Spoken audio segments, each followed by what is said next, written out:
नमस्कार, ये आकाशवाणी शिमला है। अब आप नुसरत अंजुम से प्रादेशिक समाचार सुनिए। आज के मुख्य समाचार। केंद्र सरकार ने नमो ड्रोन दीदी योजना के संचालन के लिए जारी किए दिशा निर्देश। अगले 2 वर्ष में 14,500 महिला स्वयं सहायता समूहों को उपलब्ध करवाए जाएंगे ड्रोन। मुख्यमंत्री के निर्देश पर पुलिस कांस्टेबल के 1088 पदों पर भर्ती के लिए आवेदन की तिथि 12 नवंबर तक बढ़ी। रेल टिकटों के अग्रिम आरक्षण के नए नियम आज से लागू। अग्रिम आरक्षण की समय सीमा 120 से घटाकर 60 दिन की गई। और विश्वकर्मा दिवस पर प्रदेश भर में कई कार्यक्रम आयोजित।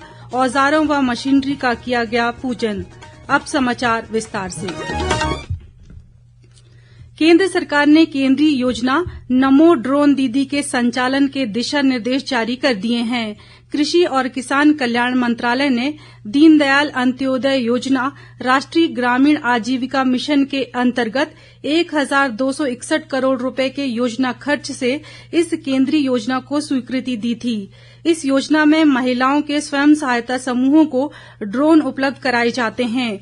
योजना में 2024-25 से 2025-26 तक के लिए 14,500 चुनिंदा महिला स्वयं सहायता समूहों को ड्रोन उपलब्ध कराने का लक्ष्य रखा है। दिशा निर्देशों के अनुसार नमो ड्रोन दीदी योजना केंद्रीय स्तर पर एक अधिकार प्राप्त समिति संचालित करेगी। इस समिति में कृषि और किसान कल्याण विभाग, ग्रामीण विकास विभाग और उर्वरक विभाग के सचिव शामिल होंगे। ड्रोन और उसके उपकरणों की लागत का 80% हिस्सा महिला स्वयं सेवा सहायता समूहों को दिया जाएगा, जिससे वे ड्रोन खरीद सकेंगे। इस सहायता की अधिकतम राशि 8 लाख रुपये है। स्वयं सहायता समूहों के क्लस्टर स्तर के संगठन शेष राशि को राष्ट्रीय कृषि अवसंरचना वित्तीय सुविधा के अंतर्गत ऋण के रूप में जुटाएंगे। महिला स्वयं सहायता समूह के किसी एक सदस्य को ड्रोन पायलट के रूप में प्रशिक्षण दिया जाएगा। राज्य सरकार ने पुलिस भर्ती की आवेदन तिथि को बढ़ाकर 12 नवंबर कर दिया है। मुख्यमंत्री सुखविंदर सिंह सुक्खू ने युवाओं के हित में ये निर्णय लिया है। राज्य सरकार के एक प्रवक्ता ने बताया कि पिछले लगभग 2 वर्ष के कार्यकाल में सरकार ने रोजगार के 31,000 से अधिक पद सृजित किए हैं और पुलिस विभाग में 1,088 पदों की भर्ती के लिए आवेदन मांगे गए हैं। पुलिस विभाग में महिलाओं को 30% आरक्षण दिया गया है और इन पदों में से महिला कांस्टेबल के लिए 380 पद आरक्षित किए गए हैं। इसके अलावा कांस्टेबल भर्ती के लिए अधिकतम आयु सीमा में 1 वर्ष की छूट दी गई है। इस निर्णय से अब सामान्य वर्ग के लिए आयु सीमा 18 से 26 वर्ष और आरक्षित वर्गों के लिए 18 से 28 वर्ष तय की गई है। होमगार्ड के जवान 20 से 29 वर्ष की आयु तक पुलिस कांस्टेबल की भर्ती के लिए पात्र होंगे। जनजातीय विकास मंत्री जगत सिंह नेगी ने किन्नौर जिले में सीमा सड़क संगठन के श्रमिकों को आश्वासन दिया है कि राज्य सरकार उनके हितों की रक्षा के लिए प्रतिबद्ध है और उनके कल्याण के लिए प्रभावी कदम उठाए जाएंगे। उन्होंने आज नाको पंचायत में इंटक के तहत सीमा सड़क संगठन के श्रमिकों के लिए आयोजित सम्मेलन में मुख्य अतिथि के रूप में शिरकत की। जगत सिंह नेगी ने कहा कि राज्य सरकार श्रमिकों के कल्याण के लिए लगातार कार्य कर रही है और इनके लिए समावेशी योजनाएं चलाई जा रही हैं। जनजातीय विकास मंत्री ने कहा कि राज्य कामगार कल्याण बोर्ड श्रमिकों को सामाजिक सुरक्षा कवच प्रदान कर रहा है और दुर्घटना व विकलांगता की स्थिति और गर्भवती महिलाओं को वित्तीय सहायता दी जा रही है। जगत सिंह नेगी ने कहा कि श्रमिकों के उत्थान को लेकर राज्य सरकार केंद्र को प्रस्ताव भेजेगी और सर्वोच्च न्यायालय में भी उनके हितों की पैरवी की जाएगी। केंद्रीय युवा कार्यक्रम और खेल मंत्री मनसुख मांडविया ने युवाओं से प्रतिष्ठित राष्ट्रीय युवा पुरस्कार 2022-23 के लिए आवेदन करने का आह्वान किया है। इच्छुक युवा आज से 15 नवंबर तक केंद्रीय गृह मंत्रालय के पुरस्कार पोर्टल के जरिए आवेदन कर सकते हैं। ये पुरस्कार 15 से 29 वर्ष की आयु के व्यक्तियों और संगठनों को विकास व समाज सेवा के विभिन्न क्षेत्रों में उत्कृष्ट कार्य और योगदान के लिए दिए जाते हैं। इन क्षेत्रों में स्वास्थ्य, मानवाधिकार प्रोत्साहन, सक्रिय नागरिकता और समुदाय सेवा शामिल है। पुरस्कार के रूप में व्यक्ति को पदक, प्रमाण पत्र व 1 लाख रुपए नकद और संगठन के मामले में 3 लाख रुपए नकद दिए जाते हैं।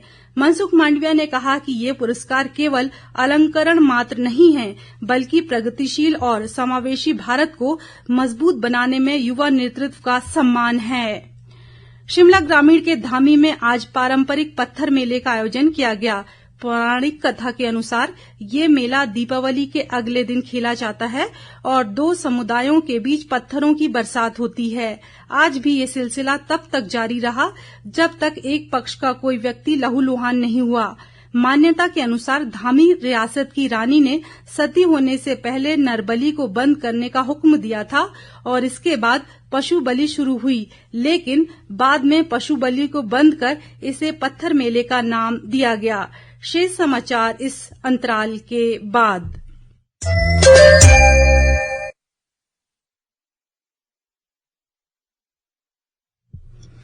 प्रादेशिक समाचार में फिर आपका स्वागत है। रेल टिकटों के अग्रिम आरक्षण के नए नियम आज से लागू हो गए हैं। रेलवे ने अग्रिम आरक्षण की समय सीमा 120 दिन से घटाकर 60 दिन कर दी है। हालांकि इस वर्ष 31 अक्टूबर तक किए गए सभी आरक्षित टिकट बरकरार रहेंगे। रेल मंत्रालय के अनुसार 60 दिन पहले के आरक्षण से टिकट जमा करने की संभावनाएं कम होंगी और यात्रियों को अधिक टिकट जारी किए जा सकेंगे। मंत्रालय ने बताया कि 61 से 120 दिन की अवधि में कराए गए आरक्षण के 21% टिकट रद्द करवा दिए जाते हैं। मंत्रालय ने बताया कि विदेशी पर्यटकों के लिए 365 दिन के अग्रिम आरक्षण के प्रावधान में कोई बदलाव नहीं किया गया है। विश्वकर्मा दिवस पर आज प्रदेश के अनेक स्थानों पर भगवान विश्वकर्मा और औजारों व मशीनरी की पूजा अर्चना की गई। भगवान विश्वकर्मा को निर्माण व सृजन का देवता और सृष्टि का पहला इंजीनियर माना जाता है।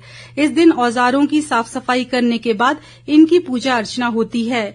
शिमला के रुल्दू भट्टा में भी विश्वकर्मा सभा ने कार्यक्रम का आयोजन कर औजारों का पूजन किया। इस दौरान भंडारे का आयोजन भी किया गया। उप मुख्य सचेतक केवल सिंह पठानिया ने कहा है कि राज्य सरकार पारदर्शी शासन और कर्मचारी हित की पहचान वाली सरकार बन गई है। उन्होंने कहा कि अपने छोटे से कार्यकाल में वर्तमान सरकार ने कर्मचारियों व पेंशनरों के हित में कई ऐतिहासिक निर्णय लिए हैं और पुरानी पेंशन योजना बहाल करना भी इनमें से एक है। पठानिया ने कहा कि राज्य सरकार ने कर्मचारियों को महंगाई भत्ते की 4% किश्त देने की घोषणा की है, जिससे 1,80,000 कर्मचारी और 1,70,000 पेंशनर लाभान्वित होंगे।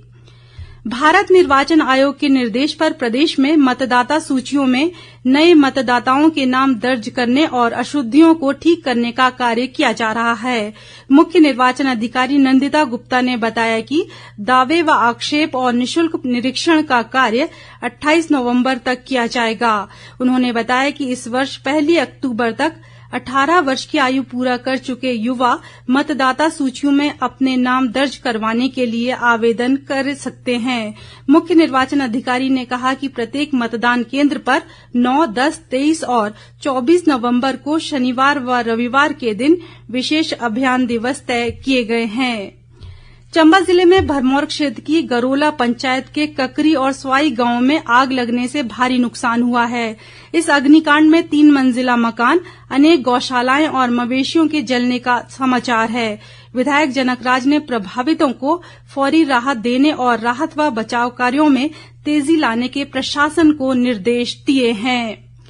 कांगड़ा जिले के जवाहर नवोदय विद्यालय पपरोला में शैक्षणिक सत्र 2025-26 के लिए 9वीं व 11वीं कक्षा की खाली सीटों पर ऑनलाइन आवेदन की तिथि 9 नवंबर तक बढ़ा दी गई है। स्कूल के प्रधानाचार्य ने बताया कि किन्हीं कारणों से वंचित रहे अभ्यर्थियों की सुविधा के लिए ये निर्णय लिया गया है।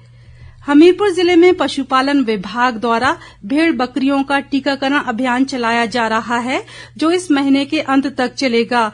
अभी तक विभाग ने 5,000 से अधिक भेड़ बकरियों का टीकाकरण किया है। पशुपालन विभाग के सहायक निदेशक डॉक्टर सतीश वर्मा ने बताया कि भेड़ बकरियों को पीपीआर और मुंह खुर बीमारी से बचाने के लिए ये टीकाकरण किया जा रहा है। उन्होंने सभी पशुपालकों से अपनी भेड़ बकरियों का टीकाकरण करवाने की अपील की है। अंत में मुख्य समाचार एक बार फिर। केंद्र सरकार ने नमो ड्रोन दीदी योजना के संचालन के लिए जारी किए दिशा निर्देश। अगले 2 वर्ष में 14,500 महिला स्वयं सहायता समूहों को उपलब्ध करवाए जाएंगे ड्रोन। मुख्यमंत्री के निर्देश पर पुलिस कांस्टेबल के 1088 पदों पर भर्ती के लिए आवेदन की तिथि 12 नवंबर तक बढ़ी। रेल टिकटों के अग्रिम आरक्षण के नए नियम आज से लागू। अग्रिम आरक्षण की समय सीमा 120 से घटाकर 60 दिन की गई।